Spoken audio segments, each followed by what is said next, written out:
سامنے آؤ مومو، کیا میں نے یہ سب تم سے کہا؟ ہنا نے کھینچ کر مومو کو سامنے کیا تو وہ کچھ نہیں بولی، اپنا بازو چھڑانے لگی اور مہرالنساء سینہ کوٹ کوٹ کر تانے دیتی رہی۔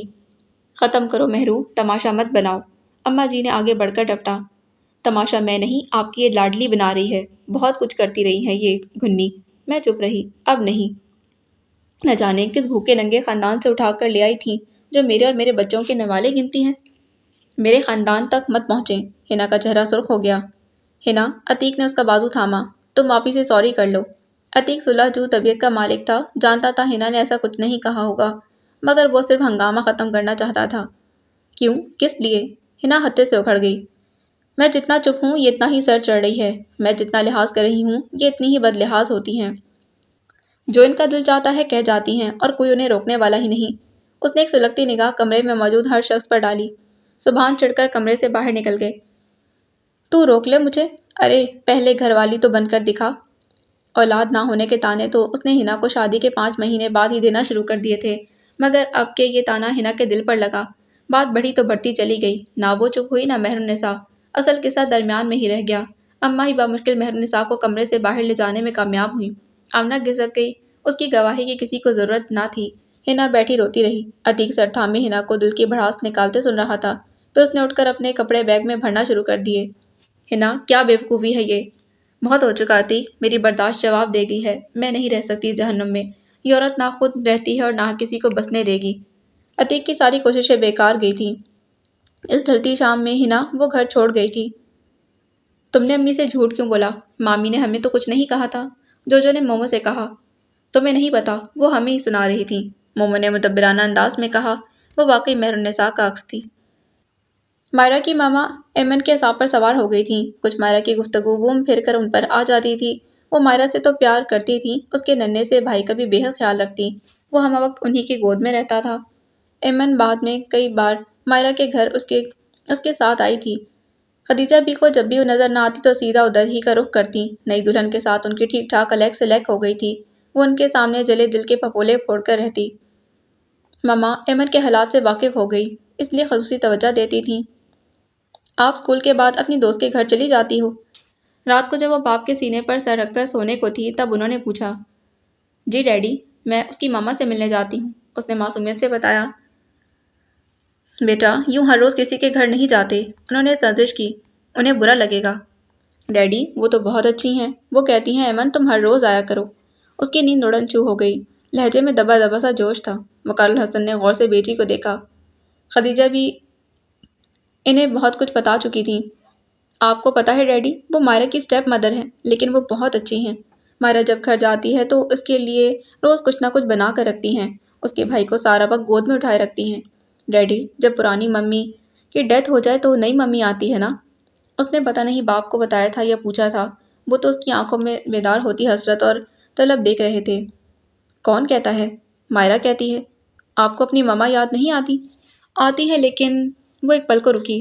ان کی تو ڈیتھ ہو گئی ہے، جو اللہ میاں کے پاس چلے جائیں وہ واپس نہیں آتے، وہیں خوش رہتے ہیں اور خود ہی کہتی ہیں کہ میری جگہ نئی ممی لے آؤ۔ ڈیڈی، ممی نے آپ سے نہیں کہا؟ وہ بس اسے دیکھتے رہ گئے۔ وقار الحسن، تمہاری بیٹی تم سے زیادہ حقیقت پسند نکلی۔ مگر مہرالنساء، وہ سوچ میں پڑ گئے۔ ارے زمانہ کہہ کہہ کر تھک گیا، مگر تمہارے باپ کے کانوں پر جوں تک نہ رینگی، اب تم ہی کچھ عقل سکھاؤ۔ خدیجہ بھی ایمن کے لیے دودھ لے کر آئیں۔ خدیجہ بھی؟ وقار نے سنجیدگی سے انہیں دیکھا۔ بچی کا ذہن آپ تیار کر رہی ہیں؟ تیار کیوں؟ کہہ دو کہ خراب کر رہی ہوں۔ مگر بیٹا، تمہاری بچی خود ہی بڑی سیانی ہے، مجھے کچھ کہنے کی ضرورت نہیں پڑتی، یہ ہمارے تمہارے زمانے کے بچے نہیں ہیں، سب کچھ سمجھتے ہیں۔ انہوں نے دودھ کا گلاس ایمن کو تھمایا، وہ گھونٹ گھونٹ پیتے ہوئے ان کی باتیں سنتی رہی۔ مگر خدیجہ بھی؟ وہ مہرالنساء، وہ میری بیٹی کو ماں کا پیار دے سکے گی؟ وہ کسی سوچ میں ڈوب کر ابھرے۔ ماں کا پیار دے نہ دے، ان کا خیال تو رکھے گی۔ خیال رکھنے کو آپ جو ہیں، نہ، میں نے سمجھو سامان باندھ لیا، انہوں نے صاف کہہ دیا تھا۔ اب تو دل کو پتنگے لگ گئے تھے۔ دل کا کیا ہے، بچوں کے پاس چلی جاؤں گی، پتہ نہیں ضد میں اتنے سال کیسے گزار دیے، اب تو ایک دن نہیں گزرتا۔ تمہیں دیکھتی ہوں تو کوئی فیصلہ کر لو، میں بھی نکلوں۔ آپ جانتی ہیں کہ میں نے اسے دل سے کبھی قبول نہیں کیا، وہ متذبذب سے تھے۔ دل سے قبول بھلے نہ کرتے، کم از کم حقوق تو پورے کرتے۔ یہ تو کوئی جواز نہ ہوا کہ عمر میں بڑی تھی، جب ماں کے کہنے پر شادی کر لی تو نبھا بھی کر لیتے۔ چلو بیوی کو تو ایک طرف رکھو، نہیں دل پر چڑھی، پر اولاد تو پیدا کی، اسی کا احساس کرتے، مگر تم نے تو یوں دھکا دیا کہ کوئی سگی اولاد کو دیتا ہو جائے، کہ کوئی سگی اولاد کو بھی کیا دیتا۔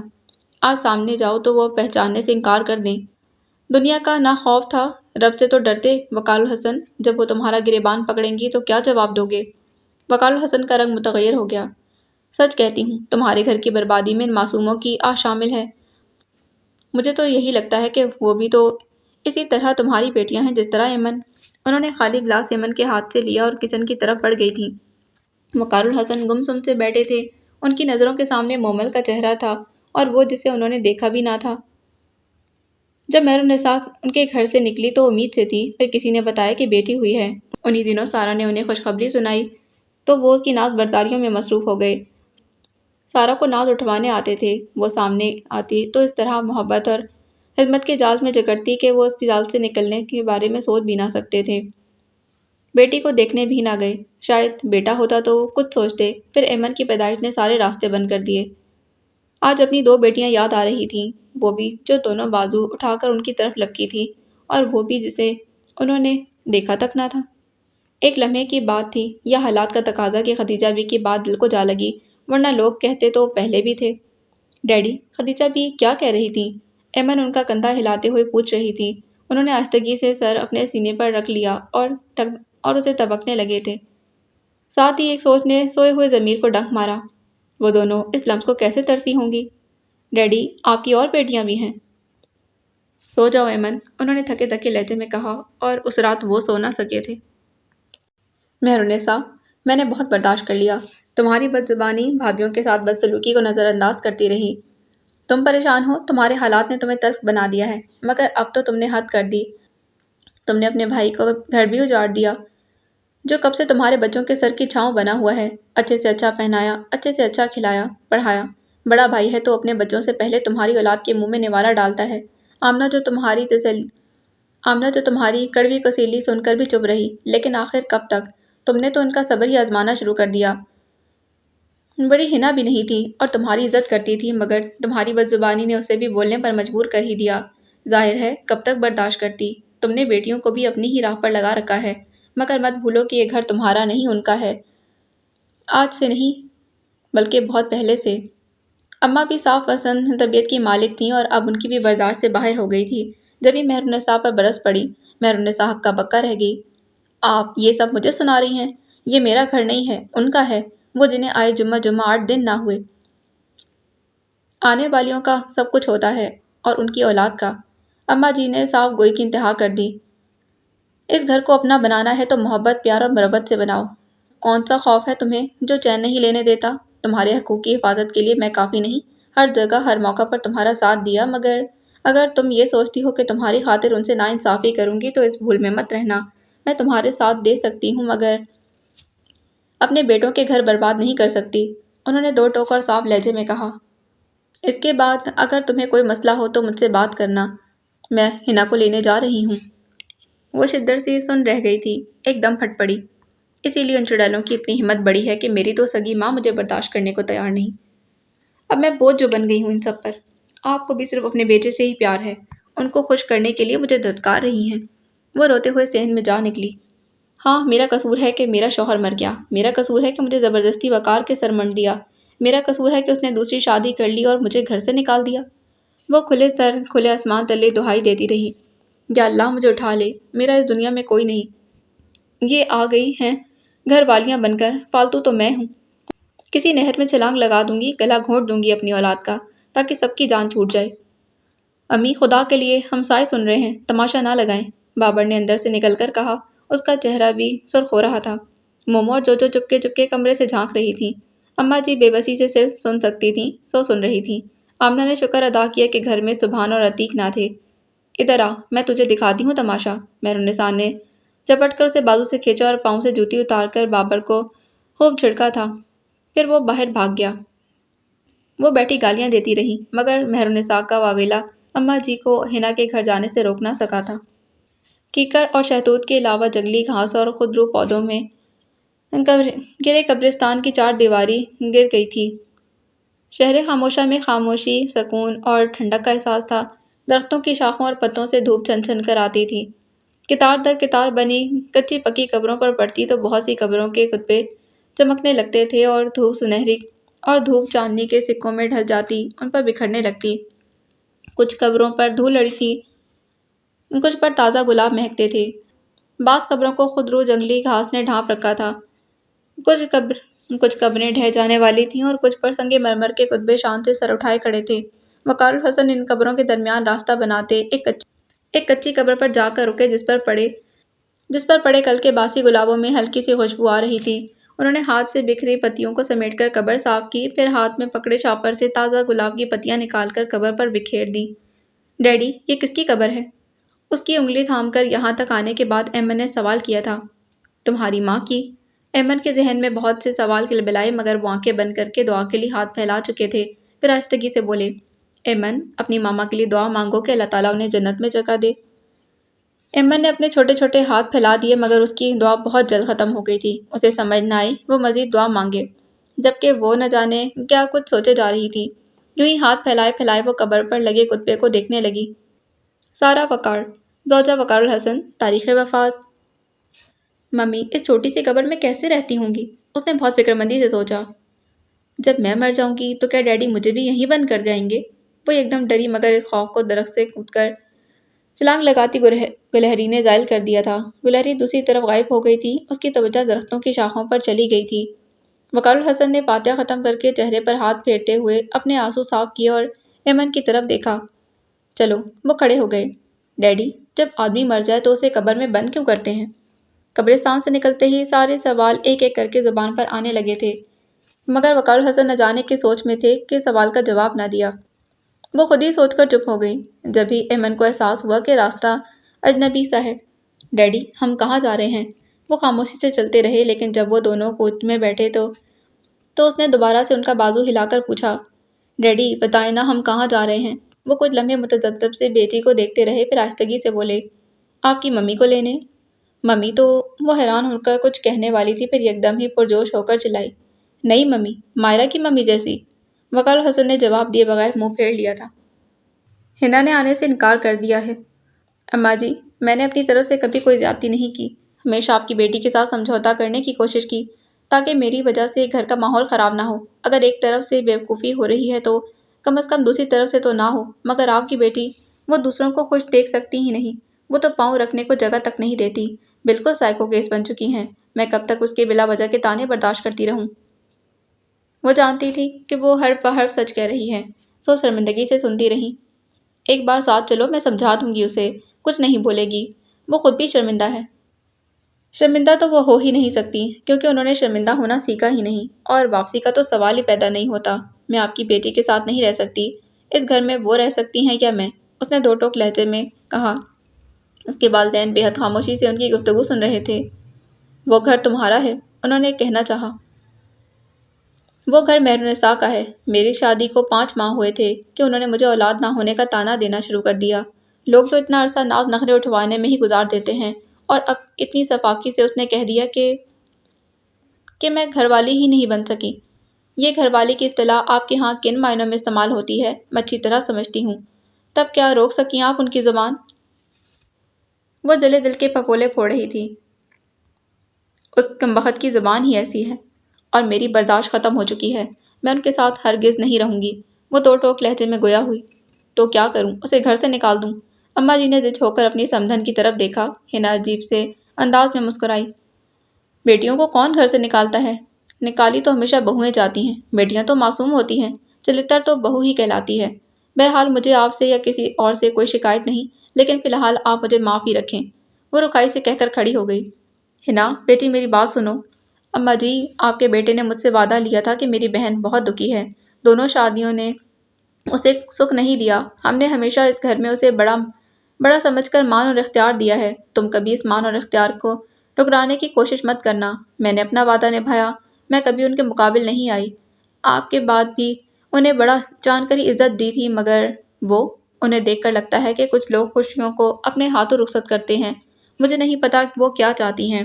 وہ تو کسی کو پاؤں رکھنے کی جگہ دینے کو تیار نہیں، ان کا بس چلے تو شادی کے دوسرے ہفتے ہی نکال کر باہر کرتی، پتہ نہیں آمنہ نے وہاں اتنا عرصہ کیسے گزارا کر لیا۔ میری ہمت تو جواب ہی دے گئی ہے۔ روز روز ذلیل ہونا آسان نہیں، صرف آپ اور عتیق کا اچھا رویہ جو میں اتنا عرصہ برداشت کر گئی، لیکن اب نہیں، میں جاہل عورتوں کی طرح سسرال میں جوتیاں کھانے کی قائل نہیں ہوں۔ وہ اتنا کہہ کر گھر سے باہر نکل گئی۔ اماں جی بے بسی سے اسے دیکھتی رہ گئیں، پھر ایک طویل سانس لے کر اس کے والدین کی طرف ہوئیں۔ آپ ہی کچھ سمجھائیں۔ کیا سمجھائیں بہن جی، ہم تو اب تک حیران پریشان ہیں۔ تحصیلدار صاحب گویا ہوئے۔ ہمیں تو احساس تک نہ تھا کہ وہاں یہ سب ہوتا رہا ہے۔ ہم تو سمجھتے تھے کہ اپنے گھر میں بے حد سکھی ہے۔ آپ سے اور عتیق میاں سے تو مل کر دل راضی ہو جاتا تھا کہ ہمارے جیسے شریف اور ہماری بیٹی کی قدر کرنے والے لوگ ہیں، مگر انہوں نے تعصب سے سر ہلایا۔ ہماری بچی بہت رکھ رکھاؤ والی ہے۔ حنا کی امی نے گفتگو میں حصہ لیا۔ اس نے آج تک ہمیں اپنے سسرال کی کوئی بات نہیں بتائی۔ ہمیں یہی کہتی تھی کہ میں بہت خوش ہوں، سبھی میرا بے حد خیال رکھتے ہیں۔ ہمیں کیا معلوم تھا کہ وہاں کبھی اس کے خاندان کو نیچ گردانا جاتا ہے تو کبھی اولاد نہ ہونے کے طعنے دیے جاتے ہیں۔ اللہ میری بیٹی اور عتیق کو صحت والی زندگی دے۔ 5 مہینے کا عرصہ بھی کوئی عرصہ ہوتا ہے۔ لوگوں کے ہاں تو 5 برس اولادیں نہیں ہوتی، وہ تب بھی منہ سے بھاپ نہیں نکالتے۔ آپ لوگوں نے تو حد ہی کر دی۔ حنا کی امی کا لہجہ درستی لیے ہوئے تھا۔ میں بہت مان سے آئی تھی۔ ہم نے بھی بہت مان سے بیٹی آپ کے حوالے کی تھی۔ وہ رکھائی سے گویا ہوئیں۔ گھر میں 100 باتیں ہو جاتی ہیں۔ انہوں نے گویا تہیہ کیا ہوا تھا کہ حنا کو لے کر ہی جائیں گی۔ ان سے کوئی مزید پوچھتا کہ وہ جواب دیتی۔ تحصیلدار صاحب نے ہاتھ اٹھا کر انہیں خاموش رہنے کا اشارہ کیا۔ کوئی نہیں چاہتا کہ اس کی بیٹی اپنا گھر چھوڑ کر میکے آ بیٹھے۔ ہم سمجھائیں گے اسے، لیکن ابھی اس کا دل ٹوٹا ہے، تھوڑا غصے میں ہے، وقت گزرے گا تو ٹھیک ہو جائے گی۔ آپ بھی اپنی بیٹی کو سمجھائیں، مل جل کر رہنے میں ہی برکت ہے۔ آپ چائے پئیں، اللہ بہتر کرے گا۔ انہوں نے گویا بات ختم کر دی۔ وہ مایوس اور دل گرفتہ سی واپس لوٹی تھیں۔ عتیق صحن میں واش بیسن کے سامنے کھڑا بال بنا رہا تھا۔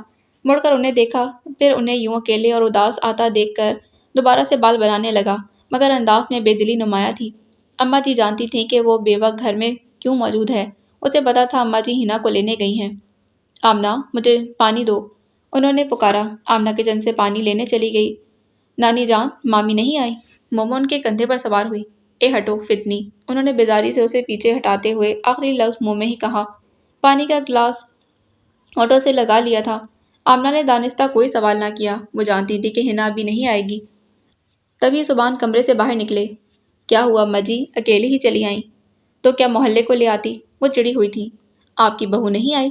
سبحان مسکراتے ہوئے ان کے سامنے بیٹھ گئے۔ نہیں آئی۔ پھر انہوں نے ساری تفصیل کہہ سنائی۔ عتیق نے بھی پاس کھڑے ہو کر سنا، پھر چپ چاپ باہر نکل گیا۔ مومو نے بھی سنا اور حرف حرف اندر جا کر ماں کو بتایا، جو اندر کمرے میں لیٹی ہوئی تھی۔ خلاف توقع اس نے کوئی تبصرہ نہیں کیا، بلکہ جاؤ جا کر پڑھو کہہ کر کروٹ بدل لی۔ باہر آمنہ اماں جی کو تسلیاں دے رہی تھی۔ فکر مت کریں اماں جی، غصہ ٹھنڈا ہو جائے گا تو آ جائے گی۔ آ جائے گی تو کیا اس کی زبان رک جائے گی؟ انہوں نے تب کر کہا۔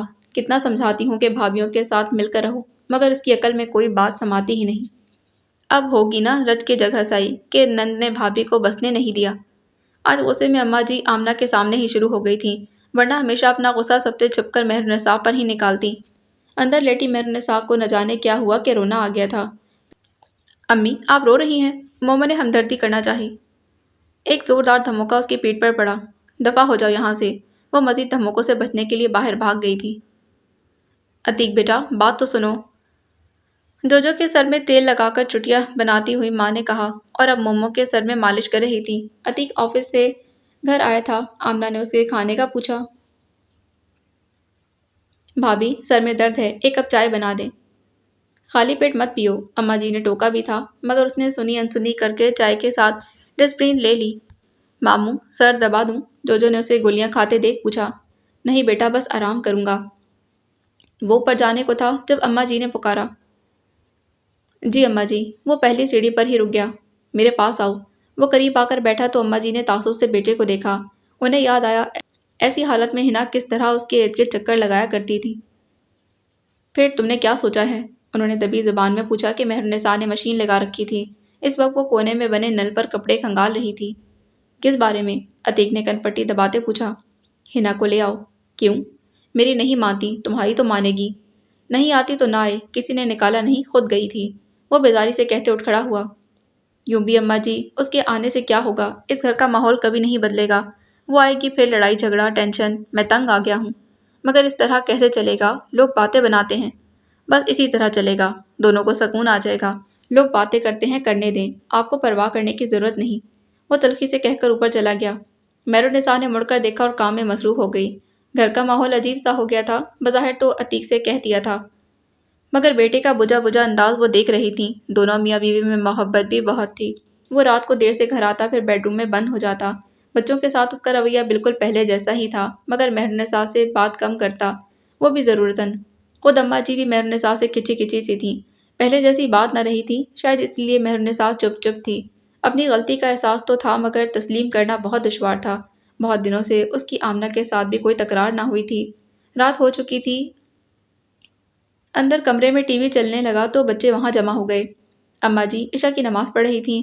انہوں نے مہرالنساء کو آواز دی، مگر وہ سنی انسنی کر کے صحن میں بچھی چارپائی پر لیٹی رہی۔ آپ بھی کھانا کھا لیں۔ آمنہ کو پھر سے ترس آ گیا۔ مہرالنساء نے ہاتھ کے اشارے سے منع کر دیا۔ آج دل بوجھل تھا، دل چاہتا تھا کھل کر روئے۔ وہ روئی بھی تھی، مگر بوجھ تھا کہ کم ہونے کے بجائے بڑھتا ہی چلا جا رہا تھا۔ تبھی اطلاعی گھنٹی بجی۔ سبحان نے بابر کو پکارا۔ وہ نہ جانے کس کونے سے نکلا، ایک نظر ماں کو دیکھا، پھر دروازے کی طرف بڑھ گیا۔ جی؟ اس نے دروازہ کھول کر اندر آنے والے سے پوچھا۔ آنے والا تاریکی میں ذرا سی روشنی میں آیا تھا۔